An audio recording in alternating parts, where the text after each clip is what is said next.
Todos los mecánicos temían a la millonaria grosera, hasta que el joven mecánico la puso en su lugar. El aire acondicionado de la agencia Mercedes-Benz en Polanco zumbaba con una frialdad que imitaba a la perfección el aura de Blanca Guadarrama Pérez. Parada en medio del impecable piso de mármol, su traje sastre color marfil parecía una armadura, y su mirada afilada era un arma que mantenía a todos a una distancia prudente. Frente a ella, el jefe de mecánicos, un hombre con más de 30 años de experiencia, sudaba bajo las luces LED, sintiéndose más pequeño e incompetente que nunca. Era la tercera vez en un mes que el flamante sedán de Blanca, el modelo más caro y tecnológico de la marca, presentaba la misma falla intermitente y misteriosa. Un fantasma en la máquina que nadie en la Ciudad de México parecía capaz de exorcizar. El silencio en la sala de espera era tan tenso que se podía sentir en la piel, roto únicamente por el murmullo lejano del tráfico de la capital. Blanca dejó caer sobre el mostrador de cristal un juego de llaves con un movimiento seco y despectivo. El golpe resonó como un disparo. ¿Y bien? ¿Ya encontraron el problema o seguirán jugando a los adivinos con mi tiempo? Su voz, aunque baja, cortaba el aire con una precisión gélida.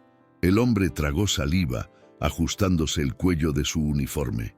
Señora Guadarrama, de verdad lo lamentamos. Es una falla electrónica muy inusual. Los ingenieros de Alemania ya están analizando los reportes que enviamos. Blanca soltó una risa corta, desprovista de cualquier alegría. Era un sonido metálico, un puro gesto de desdén. Ahórrese sus excusas, ingenieros de Alemania. Mi tiempo vale más que todas las promesas de su manual. Si no pueden arreglar el auto que me vendieron por una fortuna, entonces no son más que un fraude con uniformes bonitos. No volveré a poner un pie en este taller de incompetentes. Sin esperar respuesta, dio media vuelta y salió, su figura imponente desapareciendo tras las puertas de cristal, dejando tras de sí una estela de humillación y miedo. Días después, el asfalto de la carretera hacia Cuernavaca se deslizaba bajo las ruedas de su Mercedes con una suavidad engañosa. Blanca conducía con la determinación que la había llevado a la cima del mundo inmobiliario, repasando mentalmente los detalles del nuevo proyecto millonario que iba a supervisar. El sol de la mañana pegaba con fuerza y el paisaje árido de las afueras de la ciudad pasaba como un borrón. Mientras su mano derecha se posaba en la palanca de cambios, sus dedos rozaron inconscientemente el pequeño llavero de plata que colgaba junto a la llave principal, un delicado colibrí, un regalo de su abuela que conservaba por pura inercia, un vestigio de una suavidad que ya no se permitía. Fue entonces cuando el motor tosió, 1, 2 veces. El tablero se iluminó con una sinfonía de luces de advertencia y el auto, su símbolo de poder y estatus, comenzó a perder velocidad hasta detenerse por completo en el acotamiento de una carretera secundaria, solitaria y sin una sola barra de señal en su teléfono. El silencio que la envolvió fue absoluto, un vacío tan grande como su creciente desesperación. Una historia así merece ser contada hasta el final, ¿verdad? Estamos apenas comenzando este viaje juntos, en este pequeño rincón donde las historias humanas son lo más importante. Cada vez que alguien de ustedes se suscribe, nos da el combustible para seguir buscando estos relatos que nos recuerdan lo que de verdad importa. Si esta historia ya te atrapó, únete a nuestra familia. Tu apoyo es el motor que nos impulsa a seguir adelante. Mientras el Mercedes-Benz, un coloso de metal y tecnología alemana, era empujado con esfuerzo por don Héctor y un par de vecinos hacia el interior del modesto taller, Blanca Guadarrama Pérez permanecía de pie junto a un muro de ladrillo sin revocar, con los brazos cruzados y una expresión de escepticismo tallada en el rostro. El lugar olía a una mezcla densa de aceite quemado, metal frío y el polvo de la tierra que se colaba por las láminas del techo. un calendario de una refaccionaria. Con la imagen de un paisaje desértico, colgaba torcido sobre un banco de trabajo donde las herramientas descansaban en un orden que solo su dueño parecía entender.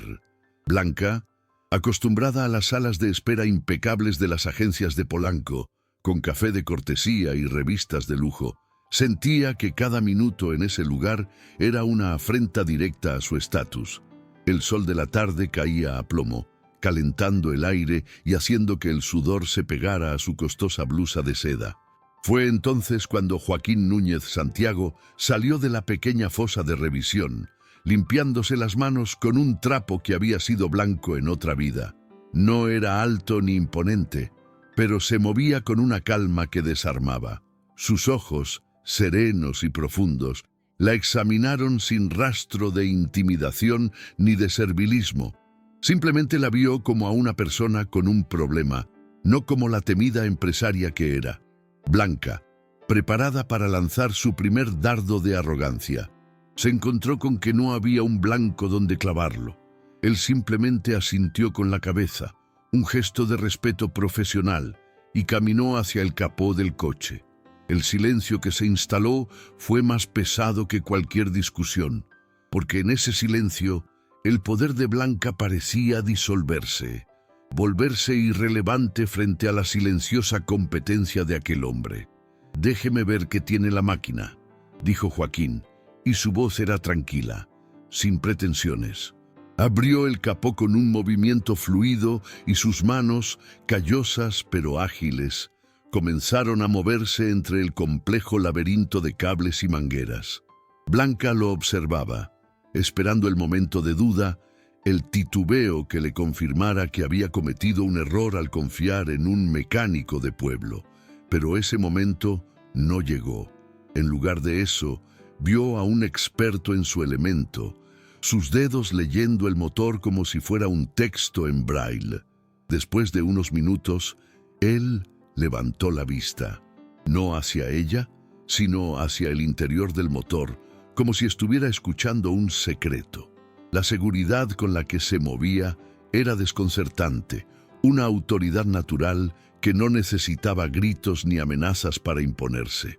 El problema no está en la transmisión, como seguramente le dijeron en la agencia, afirmó Joaquín, mientras señalaba una pieza casi oculta. Es el módulo de control del tren motriz. Tiene una soldadura fría en un microcircuito, un defecto de fábrica que solo aparece cuando el motor alcanza cierta temperatura. Por eso falla en carretera y no en la ciudad. En Polanco no lo hubieran encontrado nunca, porque buscan problemas grandes, no susurros. Blanca se quedó sin palabras. No solo había diagnosticado el fallo, sino que había desacreditado a los costosos ingenieros de la capital con una explicación tan lógica que resultaba irrefutable. Por primera vez en años, sintió que alguien la veía no como una cartera andante, sino como alguien que necesitaba una solución honesta. Mientras Joaquín comenzaba a desmontar la pieza con una precisión quirúrgica, una mujer mayor, de rebozo y sonrisa dulce, se acercó a Blanca con un vaso de vidrio lleno de agua de Jamaica. Era doña Sofía, la tía del mecánico. Le ofreció el vaso con una naturalidad que no esperaba réplica. «Tome, mija, que el calor está bravo. No se quede ahí parada bajo el sol, que le va a hacer daño».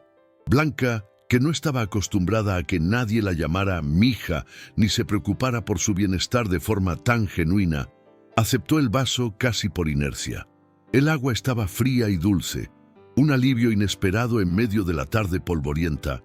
Sentada en una silla de plástico que doña Sofía le había traído, empezó a observar la dinámica de esa familia, la forma en que se hablaban, el afecto implícito en cada gesto. Para matar el tiempo, Blanca caminó hasta una pequeña fonda que había al otro lado de la calle, siguiendo el aroma a tortillas recién hechas. El lugar era sencillo, con mesas de manteles de hule y un ventilador de techo que giraba perezosamente. Pidió unas enchiladas verdes, más por aburrimiento que por hambre, pero cuando probó el primer bocado, Una explosión de sabor auténtico la sorprendió. El picante justo, la acidez del tomate, el queso fresco desmoronado. Era la comida más deliciosa que había probado en años. Se dio cuenta, con una punzada de melancolía, de que sus almuerzos en restaurantes de lujo eran eventos de negocios, no momentos de disfrute. Allí, en esa humilde fonda, estaba simplemente comiendo y era maravilloso. De vuelta en el taller, vio cómo llegaba un Ferrari rojo, un vehículo aún más ostentoso que el suyo. De él descendió un hombre que reconoció de inmediato. Era un importante banquero de la Ciudad de México, uno de los hombres más poderosos del país. Blanca se preparó para ver una escena de prepotencia similar a las que ella misma protagonizaba. Sin embargo, el banquero se acercó a Joaquín con una sonrisa y una familiaridad que la dejaron perpleja. «Maestro Joaquín, ¿cómo está? Le traigo a la niña para que le dé su bendición. Solo confío en sus manos». Joaquín sonrió levemente y, secándose el sudor de la frente, le respondió con la misma calma de siempre. «Pásele, ingeniero. Déjeme terminar con este Mercedes y en un rato le echo un ojo». La naturalidad con que trataba a un magnate y a ella por igual la golpeó.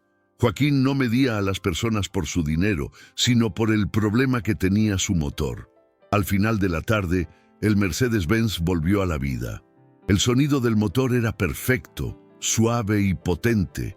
Como el primer día, Joaquín se acercó a ella, limpiándose las manos de nuevo en el trapo. «Ya quedó, señora. Le cambié el módulo y reforcé las soldaduras para que no vuelva a pasar. Puede regresar a la capital con toda confianza».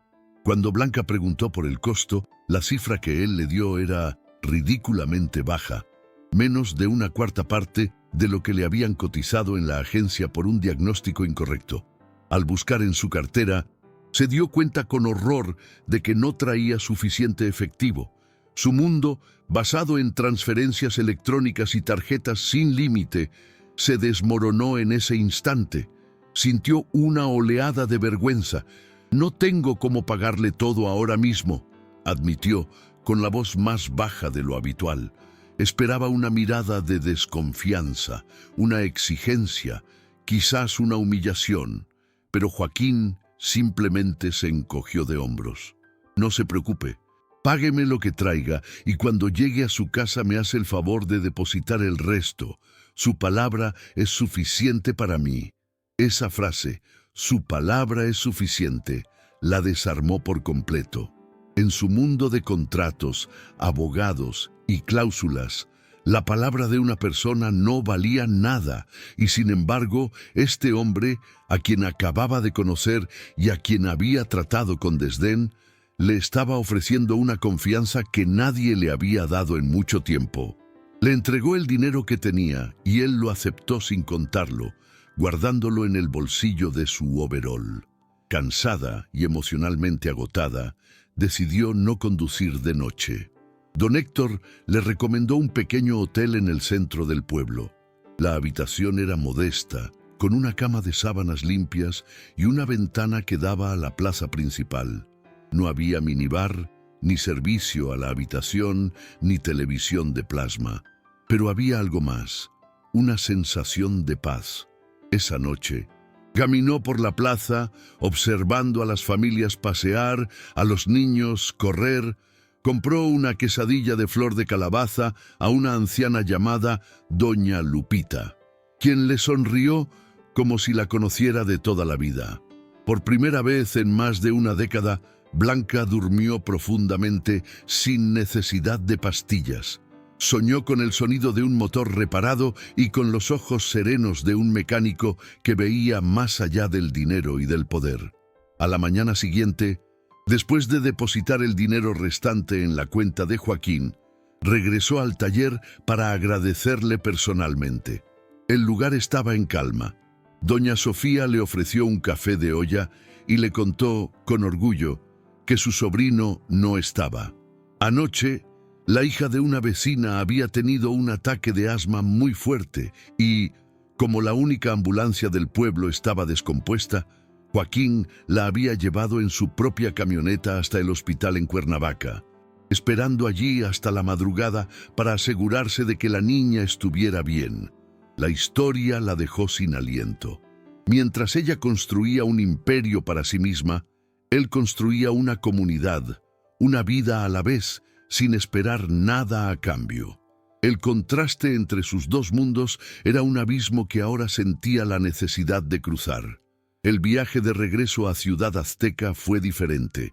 El Mercedes se deslizaba por la autopista con una suavidad renovada, pero era ella quien se sentía desajustada. Al entrar en su lujoso penthouse en el corazón de la ciudad, rodeada de arte contemporáneo y muebles de diseñador, se sintió como una extraña. El silencio ya no era un lujo, sino una ausencia. Miró los planos del proyecto más ambicioso de su carrera, un complejo residencial de ultralujo que requería la demolición de un barrio histórico lleno de familias trabajadoras. Por primera vez, vio no solo cifras y metros cuadrados, sino los rostros de la gente de San Ángel, las manos de doña Sofía, la calma de Joaquín. La idea de desplazar a cientos de familias por un capricho de concreto y cristal de repente le pareció monstruosa. Esa noche, incapaz de dormir, encendió su computadora y, movida por un impulso que no entendía del todo, buscó el nombre de Joaquín Núñez Santiago en Internet. Lo que encontró la dejó helada. No había artículos en revistas de negocios ni perfiles en redes sociales. En cambio, encontró foros de mecánicos de toda Latinoamérica donde hablaban de un genio anónimo de un pueblo de Morelos que había desarrollado y compartido gratuitamente un software de diagnóstico para talleres pequeños, permitiéndoles competir con las grandes agencias. Descubrió también un proyecto de biocombustible comunitario que él mismo había diseñado a partir de desechos agrícolas para ayudar a los campesinos locales. Mientras ella usaba su inteligencia para acumular fortuna, él la usaba para transformar vidas. Blanca se levantó y caminó hacia el enorme ventanal que dominaba la ciudad. Las luces de los rascacielos brillaban como diamantes fríos y distantes. En ese momento, tomó una decisión. Cogió su teléfono y llamó a su asistente, a pesar de que eran las 3 de la mañana. Cancela la conferencia de prensa de mañana y convoca a una nueva para el mediodía. Vamos a anunciar un cambio de planes en el proyecto de la colonia Roma. Al día siguiente, frente a un enjambre de periodistas desconcertados, Blanca Guadarrama Pérez, la mujer conocida como la Dama de Hierro de los bienes raíces, anunció la cancelación del proyecto de demolición. En su lugar, presentó un plan para restaurar el barrio, creando cooperativas de vivienda y apoyando a los pequeños negocios locales. Cuando un reportero, incrédulo, le preguntó qué había motivado un cambio tan radical, ella hizo una pausa, miró a las cámaras y respondió con una calma que nadie le conocía. Tuve una avería en el camino y necesité reconsiderar mi dirección. La decisión de Blanca Guadarrama Pérez sacudió los cimientos del mundo inmobiliario de la capital, generando un escándalo que llenó las columnas de finanzas y sociales durante semanas. Los socios la acusaron de perder el juicio. Los rivales celebraron su aparente debilidad y la prensa, desconcertada, buscaba una explicación lógica que no existía en los balances contables. Pero Blanca se mantuvo firme, soportando la tormenta con una calma que nadie le conocía. Cuando el ruido mediático finalmente comenzó a apagarse y la polvareda de su renuncia a la codicia se asentó, hizo lo único que su corazón le dictaba. Condujo de regreso por esa carretera secundaria, sintiendo cómo cada kilómetro la alejaba de la mujer que había sido y la acercaba a la persona que anhelaba ser. El motor de su Mercedes sonaba perfecto, una melodía suave y constante que ya no representaba estatus, sino gratitud. Al llegar a San Ángel, el sol de la tarde bañaba la plaza en una luz dorada y apacible. Encontró el taller de Joaquín exactamente como lo recordaba. Un refugio de orden en medio del caos de piezas y herramientas. Él estaba allí, inclinado sobre el motor abierto de una vieja camioneta Ford, de esas que parecen sostenidas por pura voluntad y cariño. Sus manos, cubiertas de grasa, se movían con la misma pericia y delicadeza que le había visto emplear en su auto de lujo. No había diferencia en su entrega, el trabajo era el trabajo y su dignidad residía en hacerlo bien. Joaquín levantó la vista al sentir su presencia, y en sus ojos no hubo sorpresa, sino una serena bienvenida, como si en el fondo siempre hubiera sabido que ella regresaría. Limpió sus manos en un trapo y se acercó sin prisa. Blanca sintió que las palabras ensayadas se desvanecían. Frente a la honestidad de ese hombre, cualquier discurso sonaba falso. Simplemente dijo la verdad, con una voz que apenas reconoció como suya por su falta de dureza. Le contó que había cancelado el proyecto, que había decidido restaurar el barrio en lugar de demolerlo. No buscaba su aprobación. Solo quería que él supiera el impacto que había tenido. Confesó que había cambiado por él, por lo que él representaba, la decencia, la comunidad, la idea de que el verdadero valor no se mide en metros cuadrados ni en cifras bancarias. Lo observó mientras hablaba, esperando una reacción, un gesto, cualquier cosa. Él solo la escuchó en silencio, con esa atención plena que parecía desarmar al mundo. Cuando ella terminó, un silencio cómodo se instaló entre ellos, lleno del zumbido de los insectos y el lejano murmullo de la vida del pueblo. Joaquín asintió lentamente, procesando sus palabras no como un halago, sino como un hecho. Miró sus propias manos, luego la miró a ella directamente a los ojos, y su respuesta fue tan sencilla y profunda que resonó en el alma de Blanca como la campana de una iglesia. Yo no vivo con poco, señora Blanca. Al contrario, tengo todo lo que necesito. Esa frase, dicha sin un ápice de arrogancia ni de falsa humildad, era la lección final. No se trataba de pobreza o riqueza, sino de suficiencia. Era la paz que viene de saber que tu vida tiene un propósito que el dinero no puede comprar, ni la ambición puede corromper. La conversación no terminó ahí. Con un gesto amable, Joaquín la invitó a tomar un café en el Doña Carmen Café, un pequeño local en la esquina de la plaza cuyo aroma a canela y piloncillo perfumaba la calle. Sentados en una mesita de madera, mientras el sol se despedía tiñendo el cielo de naranja, él compartió retazos de su historia. Habló del sacrificio que hizo al dejar su prometedora carrera en Polanco para cuidar a su padre, no como una carga, sino como un privilegio. Habló del valor de las relaciones humanas, de la red invisible de afecto y ayuda mutua que sostenía a San Ángel. Por primera vez en décadas, Blanca se sintió lo suficientemente segura como para abrirse, para hablar de su propia infancia, una marcada por la ausencia y el frío de un hogar donde el éxito era el único lenguaje de amor. Entre ellos nació algo nuevo, una conexión sincera y ligera, un vínculo de respeto mutuo y una ternura que no necesitaba nombre. En los meses siguientes, Blanca cumplió su palabra. Su empresa, Guadarrama Bienes Raíces, se convirtió en un referente de proyectos sustentables e inclusivos, restaurando edificios históricos y creando espacios comunitarios inspirados en la dignidad que había descubierto en San Ángel. Su cambio fue tan radical que muchos siguieron pensando que había perdido la razón, pero a ella ya no le importaba la opinión de un mundo que había dejado atrás. Un mes después de aquella conversación en el café, regresó al pueblo. Esta vez no para arreglar un auto ni para buscar respuestas, sino porque había sido invitada a la fiesta patronal. La plaza estaba llena de luces, música y risas.